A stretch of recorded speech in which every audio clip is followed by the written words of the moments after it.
Aquí empiezan los desayunos de 24 horas.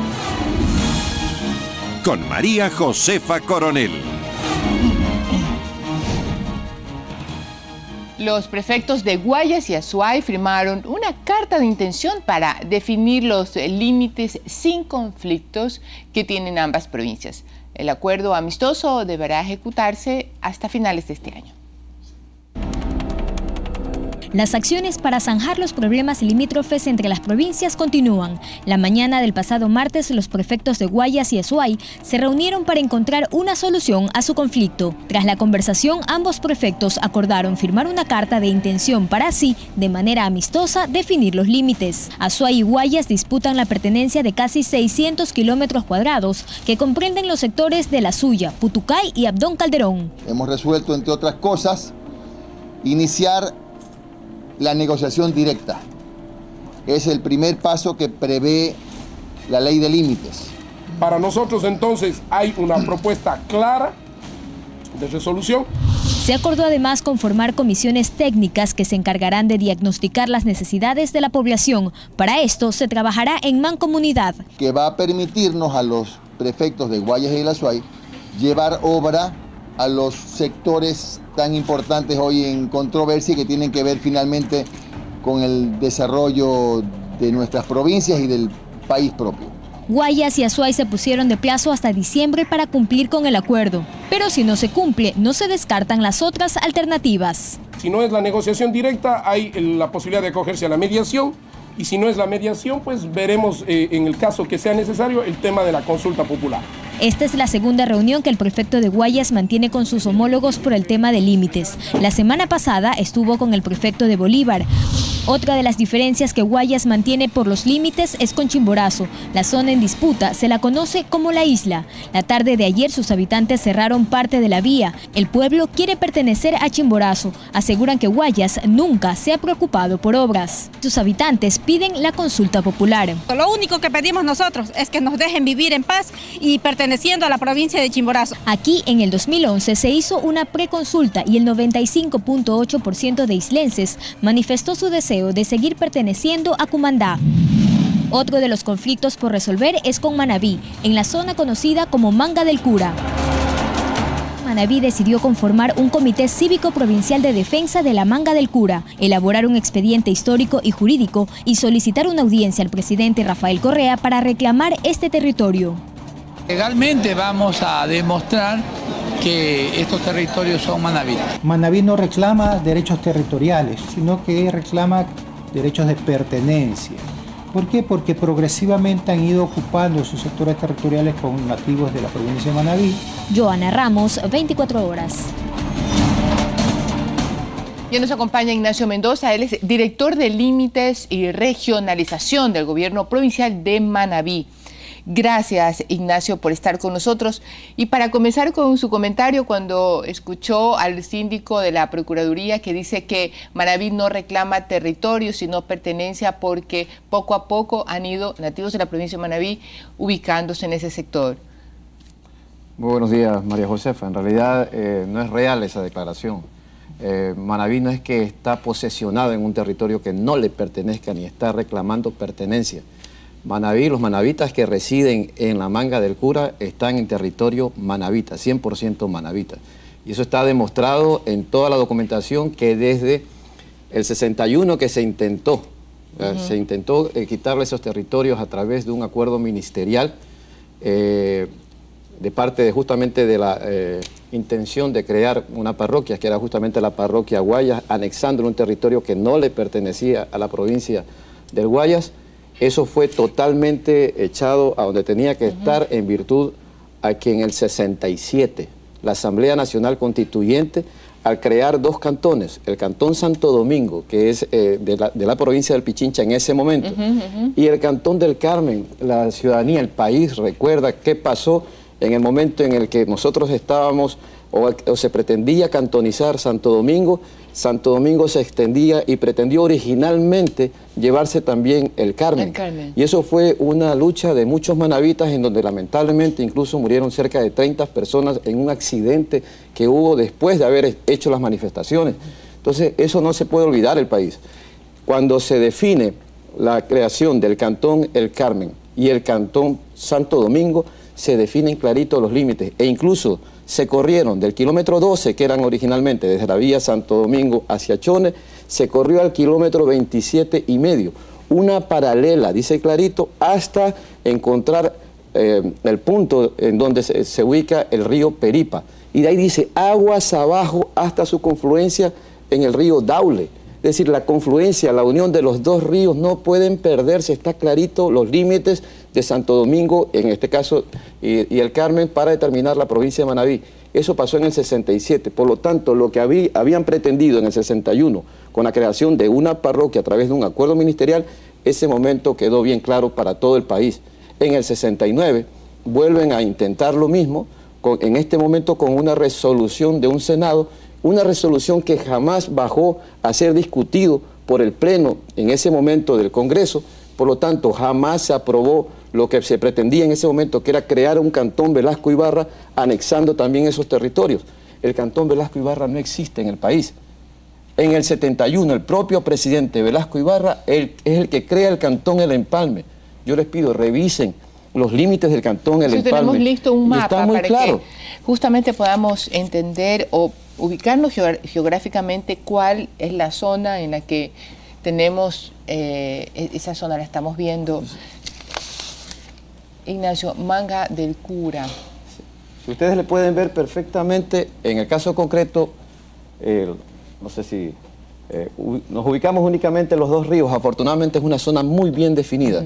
El río Daule, el río Daule originalmente se llama Río de Oro.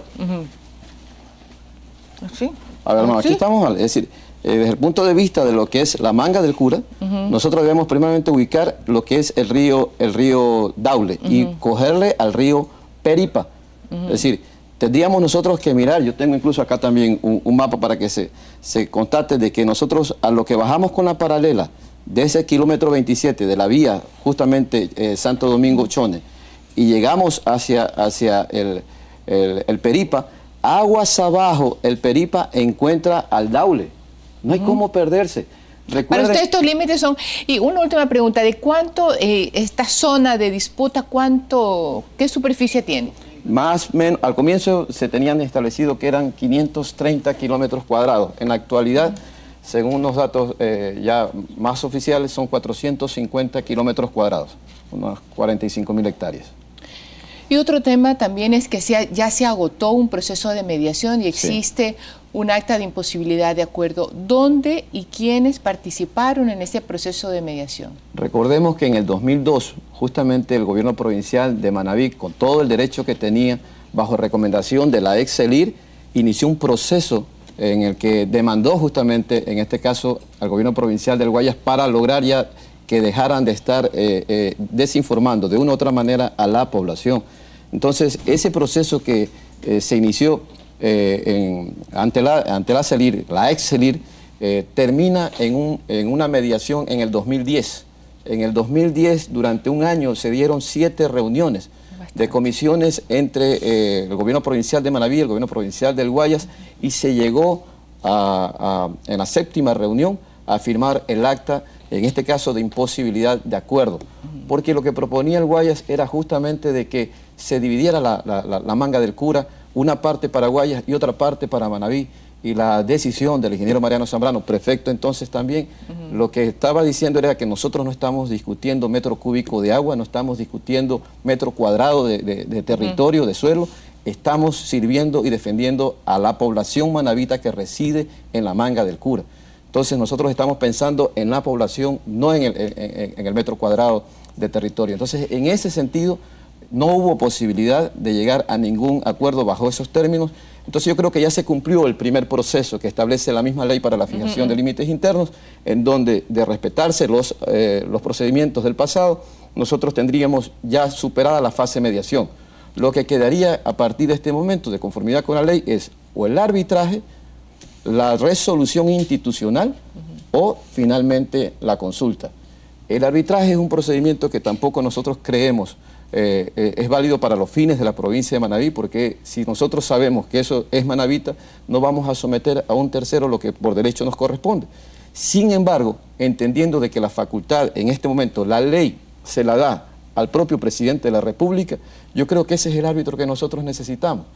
Y por eso el Consejo, en la última sesión... O sea, significa que el proceso de arbitraje no les llama la atención para nada, pero tiene una excepción, siempre y cuando el presidente sea el árbitro. Siempre y cuando el presidente sea el árbitro, porque tiene toda la documentación. Y en el evento no consentido, por simplemente adelantarme, y si el presidente de la República dispone que el límite no sea el que Manabí pretende, ¿estarían inconformes nuevamente? El presidente de la República tendrá que pronunciarse de conformidad con lo que está la documentación en firme, es decir, de conformidad al derecho, ya que nos asiste. Si nosotros mostramos los documentos que tiene Manabí... ¿Por qué razón ese pronunciamiento no puede salir de árbitros que no sean políticos? Porque en el caso concreto debemos estar bien claros en los documentos que nosotros manejamos. Por ejemplo, un acuerdo ministerial, ¿ya?, del 61 o una resolución del Senado del 69 jamás puede ser superior o contradecir lo que está primero en la Constitución del 67, ¿ya?, y segundo en lo que fue el decreto legislativo de la misma Asamblea Nacional Constituyente del 67, porque esos son los documentos que nos avalan, esos son los documentos que rigen para definir los límites de la provincia de Manabí. Entonces, si hubiésemos nosotros predeterminado de que 2 o 3 árbitros se conformen en un tribunal y decidan la situación, hace rato la propia Asamblea, en este momento o en el pasado, el Congreso, tuvo en sus manos la posibilidad de ayudar y de definir a Manabí, porque este conflicto se pudo resolver. ¿Y por qué no lo hizo? En el 83. En el 83 existe un informe en la propia Excelir, en donde ese informe analiza todo el contorno, analiza la creación de cada uno de los cantones, de cada una de las provincias en el entorno a la Manga del Cura, y termina concluyendo que de conformidad con los documentos, el territorio denominado Manga del Cura pertenece íntegramente a la provincia de Manabí. ¿Por qué eso no sirvió para los entonces diputados? ¿Por qué no fueron capaces en ese momento, en el 83, y ojo, en el 89 existe otro informe técnico dentro de la Excelir que lo consideran de carácter reservado, pero que no les permite a ellos decidir teniendo en las manos la documentación que claramente demuestra que son territorios manabitas? Entonces, si no lo han podido hacer cuando han tenido toda la documentación para hacerlo, someternos a un arbitraje que no nos garantice que en realidad se defiendan los derechos de la provincia de Manabí, lo único que creo que ha hecho el Consejo Provincial en este momento es lo más apropiado. Primero, enviar todo el expediente a través de una comunicación, pedir la audiencia al señor presidente de la República para entregarle en sus manos, primero la posición de Manabí, de que él se pronuncie en base a derecho. Y si él desea, o de conformidad con sus propias competencias, en algún momento convocar a consulta, que sea el propio presidente que lo haga, pero en todo caso sabiendo que eso es territorio 100% manabita. Gracias, Ignacio. Gracias a usted, María Josefa. Por contarnos la postura de la provincia de Manabí con relación a una zona que está en conflicto. En los próximos días compartiremos con ustedes, amigos televidentes, la postura de la provincia del Guayas. Y en ambos casos, y con todas las provincias, esperamos que antes de finalizar el año pudiéramos construir acuerdos que satisfagan a todas las partes. Nos vamos a ir a un corte, pero empleados del diario Hoy en proceso de disolución sienten que no tienen garantías para el pago de sus liquidaciones y otros haberes. Vamos a contarles cuáles son sus inquietudes después de la pausa. Quédese con nosotros.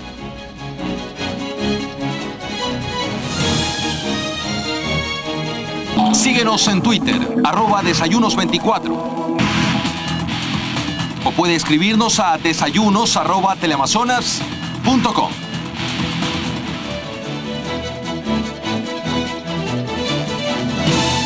Trabajadores del diario Hoy en proceso de disolución piden que se cumpla con el pago de sus haberes pendientes. El rotativo, según la Superintendencia de Compañías, registraba pérdidas superiores a los 7 billones de dólares.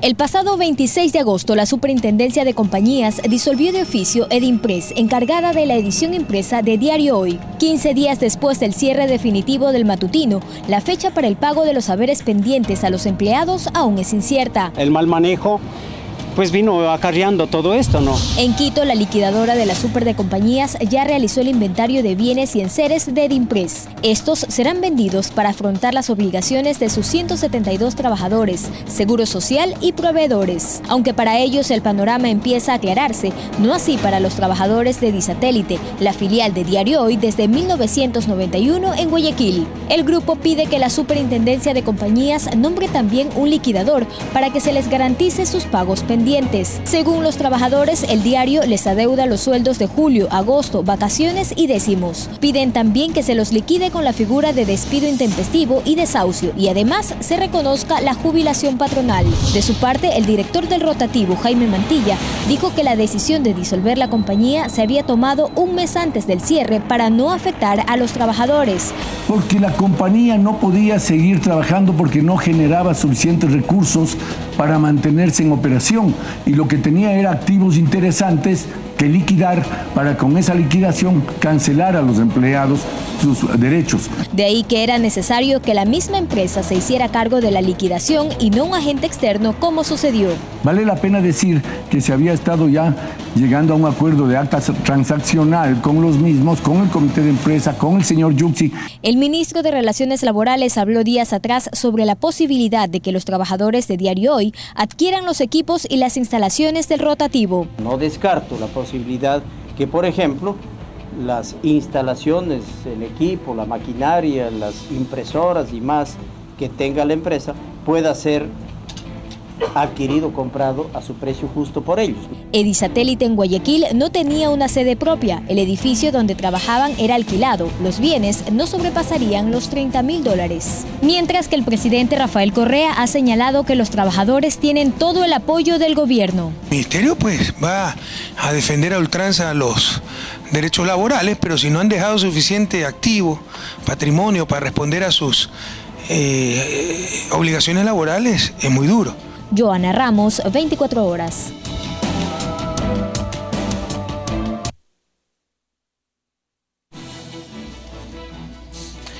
A esta hora damos la bienvenida a Alcides Mantilla y Carlos Montilla, y Carlos Posligua. Ambos son colaboradores del Diario Hoy. Y como habíamos venido tratando el problema del Diario Hoy, recibimos a las autoridades, recibimos a Jaime Mantilla también, hoy estamos recibiendo a los empleados, pero particularmente de la compañía Edisatélite, que es la subsidiaria de la matriz en Quito. Gracias a ambos por estar aquí. Gracias también a usted, María José. A este momento, ¿qué valores y por qué conceptos tienen pendientes y demora de pago?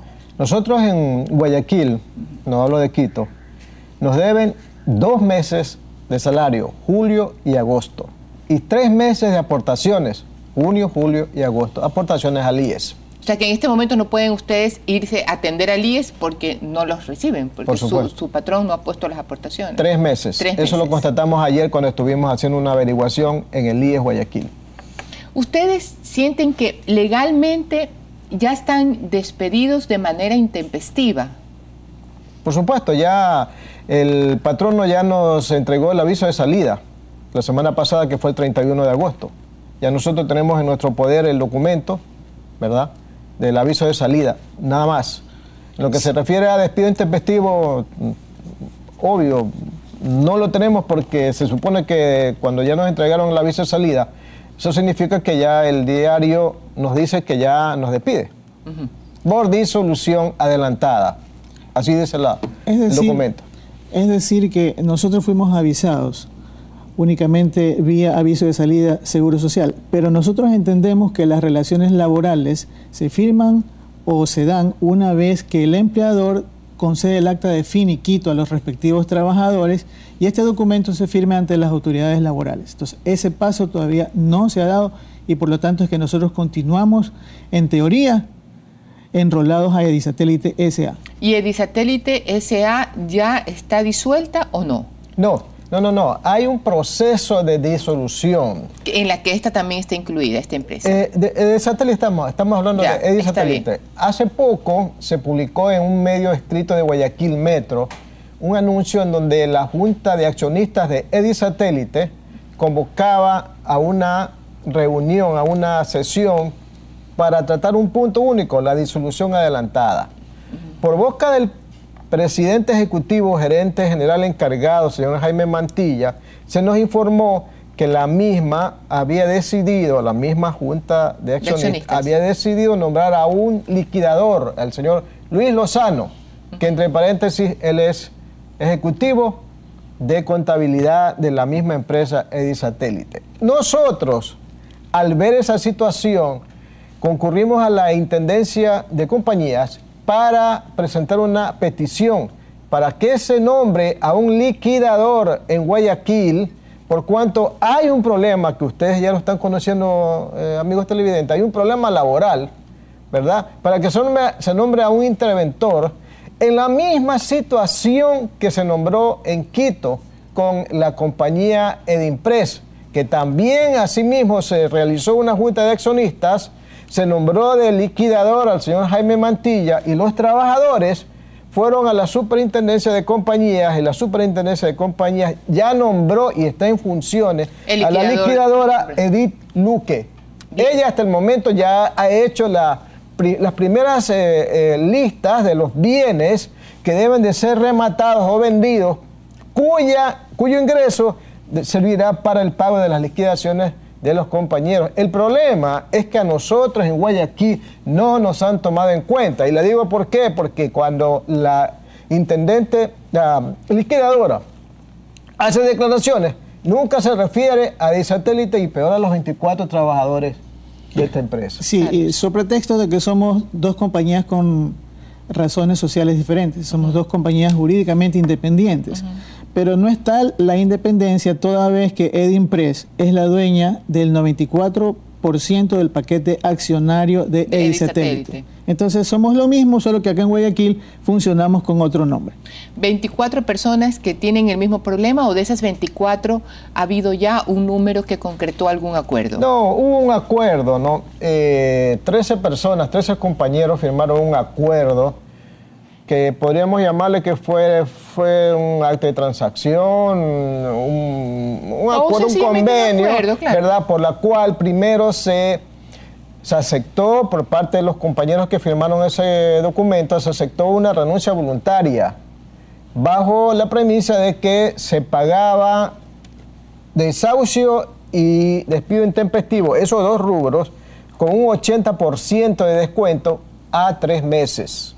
¿80% de descuento? Con 20% de descuento, me equivoco, 20% de descuento a 3 meses. Lo que significa que ese documento, principalmente porque nosotros no aceptamos una renuncia voluntaria. En una disolución de una compañía es obvio que no puede haber una renuncia voluntaria, es un despido intempestivo. Eso creo que lo sabe cualquiera, ¿no? Entonces nosotros, que somos 11, decidimos no firmar el documento y nos agrupamos y en este momento, haciendo valer nuestros derechos laborales, estamos acudiendo a todas las instancias, IES, Ministerio de Relaciones Laborales, Superintendencia de Compañías y Defensoría del Pueblo, en donde hemos puesto nuestra denuncia para hacer valer nuestros derechos laborales. Aquí, abogada coronel, nosotros no estamos bajo ningún concepto metidos, inmiscuidos en problemas políticos o económicos o financieros de la empresa. Nosotros no tenemos nada que ver, no tenemos documentación ni argumentación para inmiscuirnos en estos asuntos. Nosotros simplemente nuestra lucha es, que todo el mundo, exactamente, la lucha laboral para que nos paguen nuestras liquidaciones y nada más. Que por ley le corresponde a cualquier trabajador, y si esa disolución o ese despido está involucrado en decisiones políticas, pues deberán tratarse siempre por separado. Los derechos que tenemos todos los trabajadores siempre están por encima de cualquier cosa. Carlos, ¿cuánto tiempo usted trabaja para el diario Hoy? Bueno, yo trabajé 22 años, entonces es bastante tiempo. Entonces, como trabajador de los más antiguos, siento que mis derechos como trabajador están siendo vulnerados, y por eso es que estamos nosotros aquí dando a conocer nuestra situación, para que seamos tomados en cuenta por todas las instancias que tienen competencia en estos asuntos y puedan ayudarnos a resolver el grave problema laboral que hay aquí en Guayaquil. ¿Usted ha tenido algún acercamiento, sea con el señor Mantilla o con la liquidadora, para poder tratar de identificar los recursos e ir saldando estos haberes laborales que por ley les corresponde? Bueno, nosotros estamos tratando de comunicarnos con ella, no lo hemos hecho todavía, pero sí queremos decirle es que aquí en Guayaquil existe una compañía que también pertenecía al grupo Hoy. Y por lo tanto, pues queremos que de alguna manera pues también se entere de cómo están las cosas, con qué cosas se cuenta para la venta de esos activos. Y con eso pues poder cancelar a la mayoría de los 24 La última pregunta, Carlos, que se nos acaba el trabajadores. tiempo. De los bienes de esta compañía en Guayaquil, ¿creen ustedes que de su avalúo alcanzaría para pagar las liquidaciones? ¿Tienen muchos bienes en Guayaquil? Realmente no. Por palabras del mismo administrador, señor Luis Lozano, a lo mucho lo que hay allí para vender son como $40.000. Y la cifra supera muchísimo, la cifra para las liquidaciones supera en mucho a los por lo menos $400.000. Por lo menos en Guayaquil. En Quito es otra cosa. Aprovecho la oportunidad para simplemente hacer una cosa tan rápida. Sí. Mire, yo creo que cuando el Estado ya está tratando de elaborar un nuevo código laboral, ¿verdad? Yo creo que esta es una de las experiencias por las cuales debería agregarse en el código algo que diga más o menos así, la creación de un fondo previsional. Porque fíjese, nosotros en este momento, si la empresa nuestra no tiene bienes que vender y no tiene accionistas que aportar para que nos paguen nuestras liquidaciones, ¿quién nos paga? El representante legal. Y si no tiene dinero, como estamos viendo nosotros, entonces ¿quién nos paga? La letra de la ley queda muerta, porque que busquemos en otro lado que nos paguen. Muchísima suerte y una responsabilidad solidaria en los bienes y el patrimonio del representante legal. Muchas gracias, muy amable. Tenemos que irnos a un corte. Muchísima suerte, gracias a Carlos Alcides por estar con nosotros. Ya volvemos.